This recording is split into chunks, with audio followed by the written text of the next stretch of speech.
Nice, it's live.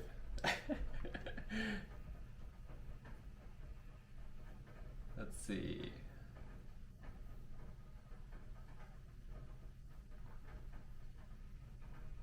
Awesome.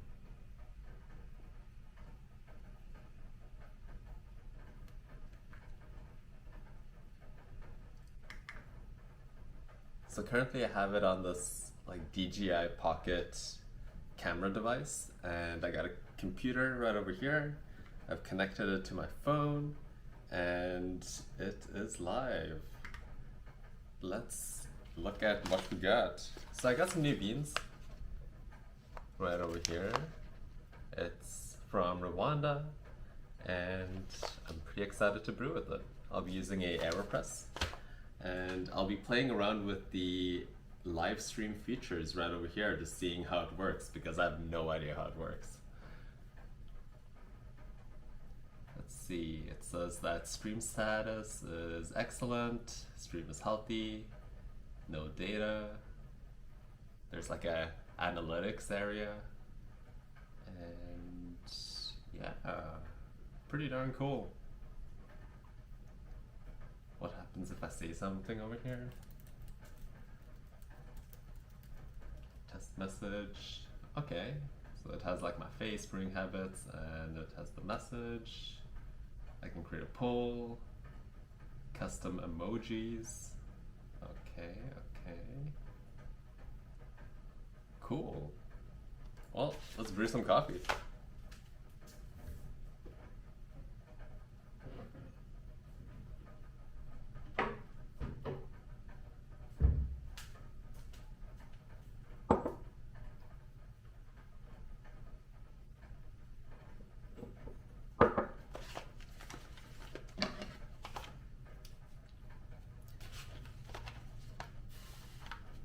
So I got this bag of beans from the Library Cafe in Toronto. It's by Dundas and McCall, where I used to study, right by OCAD, Ontario's College of Art and Design.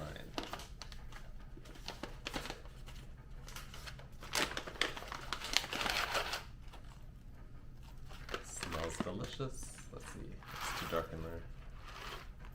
Whoop.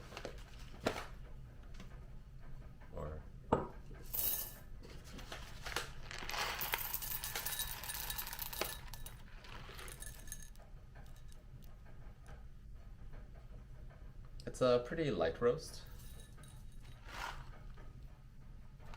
Smells like lemony. Awesome.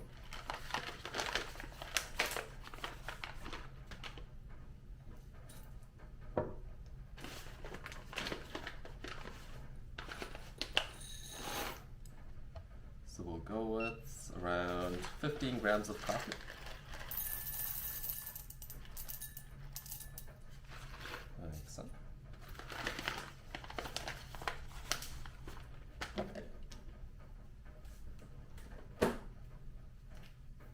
And we'll be brewing with the AeroPress today. And I'll be writing details down on this sheet over here. So we got AeroPress,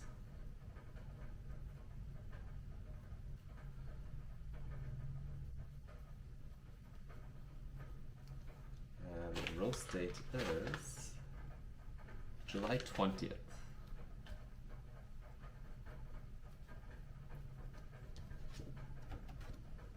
So,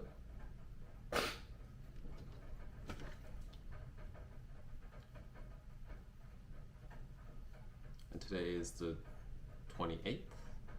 Let's start off with a brewing ratio of 1:16.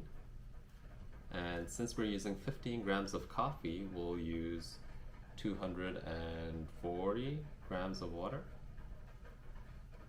And for grind size, we'll use 33, just have it on what I usually use, and see how that is. And we'll have a brew time of like 3 minutes.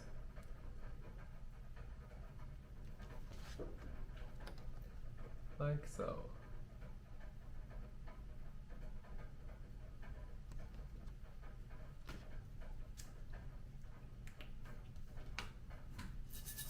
grind.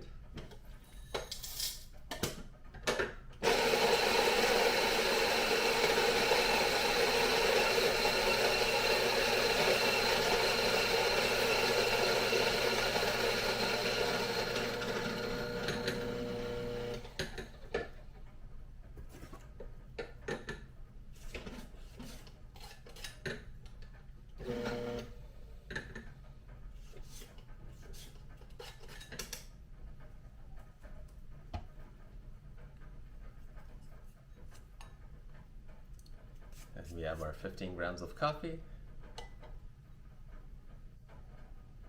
Smells delicious. This is the grind size right over here.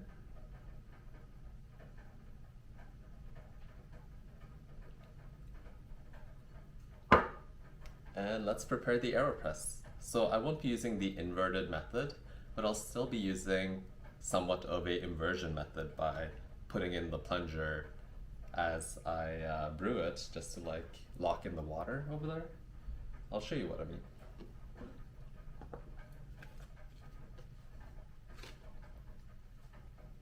Put the filter in, screw in the cap, filter is nice and in there. Place the AeroPress on your cup, preheat it,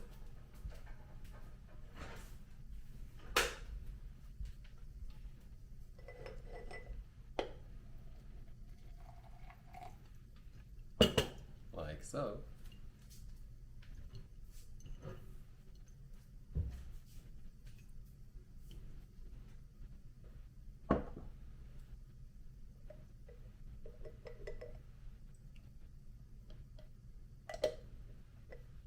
Toss out the water.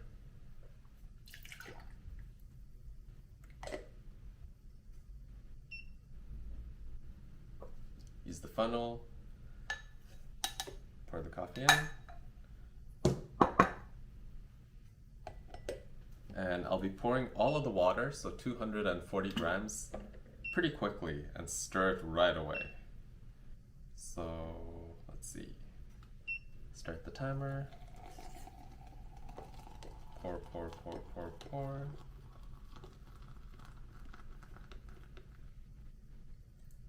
$240.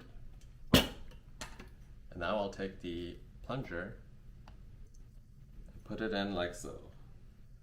This way, the liquid will stop dripping through. And it's kind of like using the inverted method, but it's way safer. And you don't need to like do the whole flippy thing. And the only sacrifice is really like a couple of grams of water down over here. And I have a timer on for 3 minutes. I'm using, yet again, boiling water. I don't want to change it right away. Maybe down the road I'll change it to like 90 degrees Celsius or something a bit lower. And I'll write that right over here.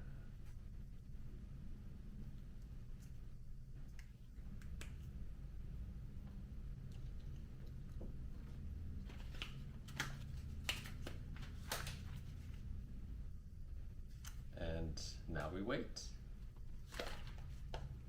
So just looking at the beans that we have, so the variety is bourbon and the processing is washed. Washed meaning how much of the cherry was left on the green coffee seed when it was being dried out.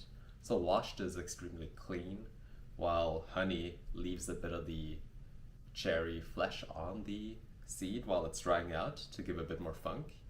And natural is when you leave even more cherry on the seed to make it really funky and have those unique acidities and tartnesses. And the altitude is between 1,500 and 2,000, which is pretty high up there, meaning that the coffee cherry probably took a long time to grow and become a cherry, which means that these beans should have a complex flavor compared to a bean that is grown at a lower altitude, like under 1,000, where they would grow way easier and have a way quicker fruiting duration.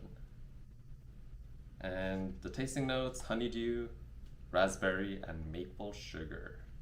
We'll see if we can find any of those, but to be honest, I'm not too worried about tasting notes to begin with. It's all about dialing in that recipe and getting a really good cup of coffee. So we're at 2 minutes and 55, 6, 7, 8, 9, 10. So this is the 3-minute mark, and I'm slowly gonna press. Let's turn this down.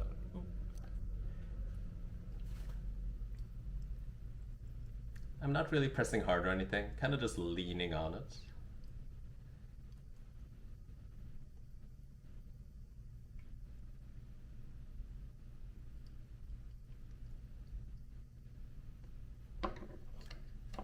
Close the scissor. And once I hear the hiss, I stop.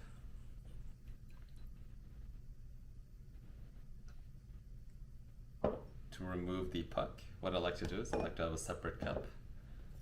Fully press it out, like so. Reverse, open, and knock it out, like so.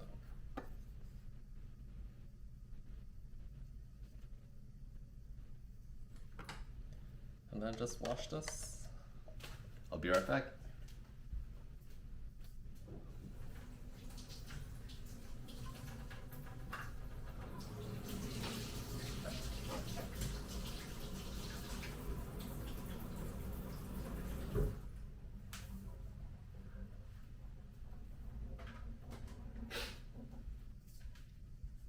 And there we go, all washed, clean, and good to go for tomorrow.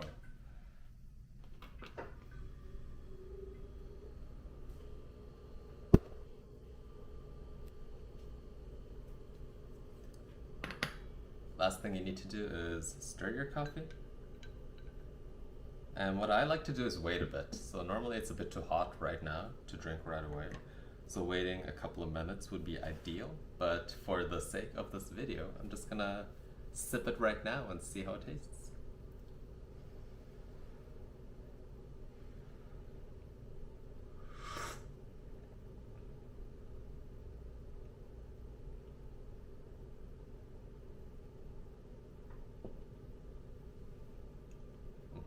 Yeah, it's still just a bit too hot for my taste buds to really taste anything, and it feels like it's a bit over extracted, but I think it is just the heat that is burning my tongue that is making it feel over extracted right now. So the best thing yet again would be to just let it sit for a bit and let it do its thing. So in the meantime, I'm just going to clean up.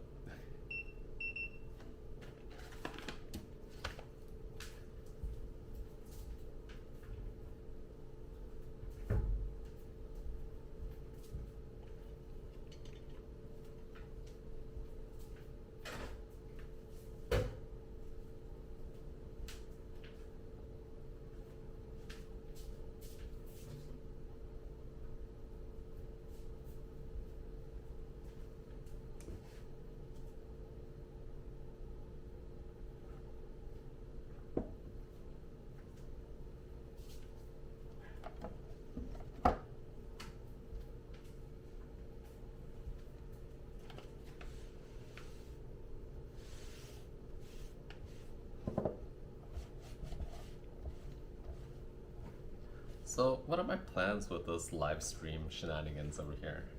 Well, I'm planning on just brewing a lot of coffee while live streaming, but the goal is really to showcase how you can iterate and slowly change your recipe and brew a better cup of coffee. Because I feel like the process is very hidden for most people and kind of like not shown in the public. And just the process of constant iteration and changing the recipe according to what you're tasting is, in my opinion, a skill that every home barista should have and learn so that they can really dial in and get a good cup of coffee with their beans.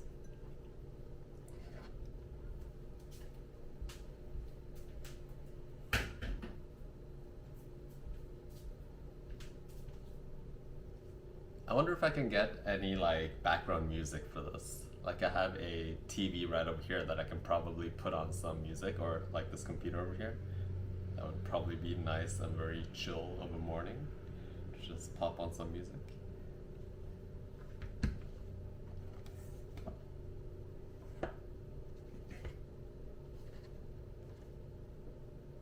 And if you guys want anything particular in this live stream or any future live streams, then just let me know. I'm always down for suggestions to try out new things and see what's up. So we've waited around 10 minutes now for this to cool down a bit.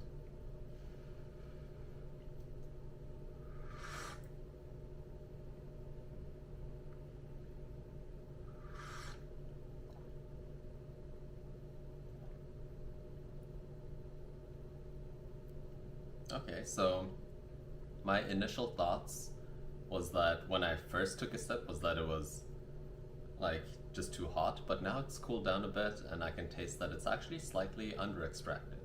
So I don't get any dry raspiness from it, meaning that it's not over extracted. It has a bit of a tartness that I'm not too sure is from the tasting notes or flavors of the bean, but I think more from the extraction. So I would probably try to extract a bit more the next time I'm brewing with this.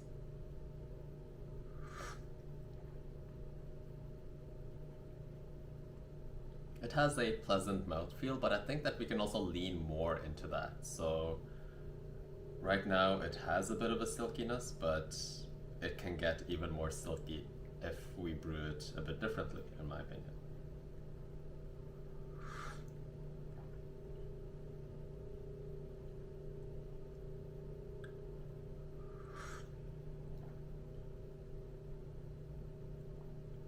Like, it's overall a pretty pleasing cup.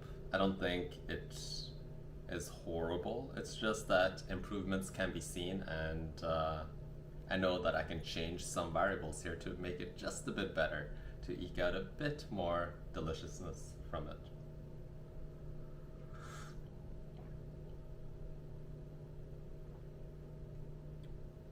So since I think it's a bit under extracted, I'm actually going to add a dash of water and see how it tastes like when it is a bit more open. And yet again, a quick hack that I've told my viewers before in the past is that if it's under extracted, just add a dash of water and see how it tastes like. If it has opened up and that sharpness and that sourness is not there anymore, that means that it confirmed that it was under extracted, and you just get a better cup of coffee in that moment.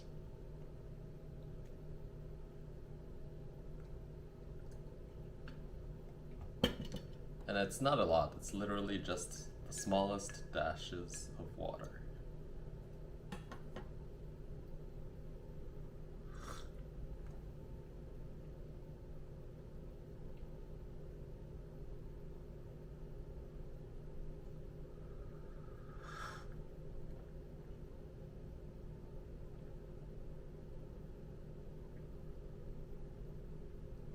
Yeah, so it's, in my opinion, I like that acidity that it had before I added the dash of water, so I'm gonna retract my thoughts over there where maybe I should not have done it.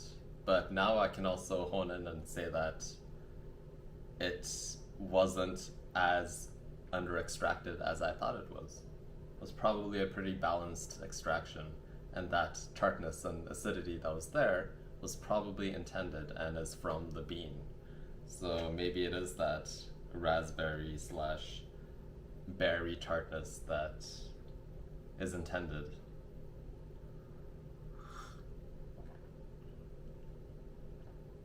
Okay, so what am I going to change with my recipe? Well, since it was already a pretty balanced and well-rounded cup of coffee, I think I'm going to change two variables in opposite directions to try to maintain the same type of extraction, but just change up the composition of the cup a bit. So what I'm gonna do is I'll keep the brewing ratio the same, I'll keep the amount of coffee the same, but I'll change the temperature of the water and I'll make it 90 degrees. Celsius instead of boiling.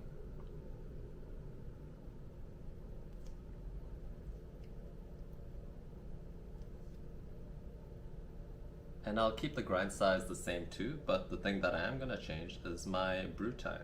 So instead of letting it sit for 3 minutes, I'm going to let it sit for 4 minutes.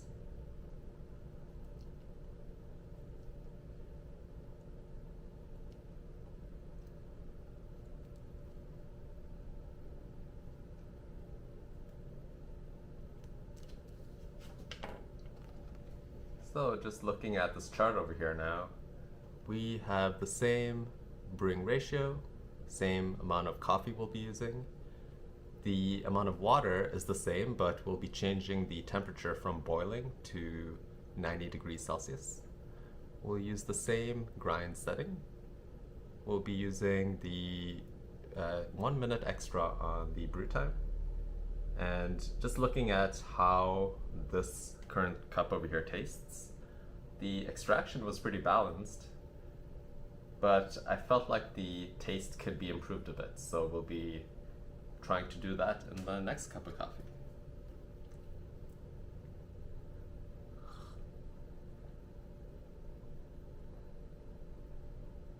And when I say that the extraction was pretty balanced, even though it had a bit of tartness, I initially thought that this cup over here had the tartness because of slight under-extractedness, but adding a dash of water and seeing when that acidity disappeared, that the cup was a lower version of what it actually was just a few moments ago, I could tell that it wasn't really the extraction that was at fault here, but it was a intended acidity in the coffee because it tasted better with that acidity.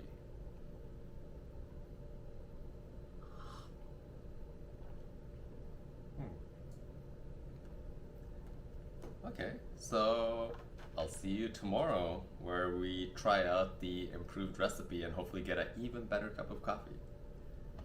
Let's see how we close off this live stream.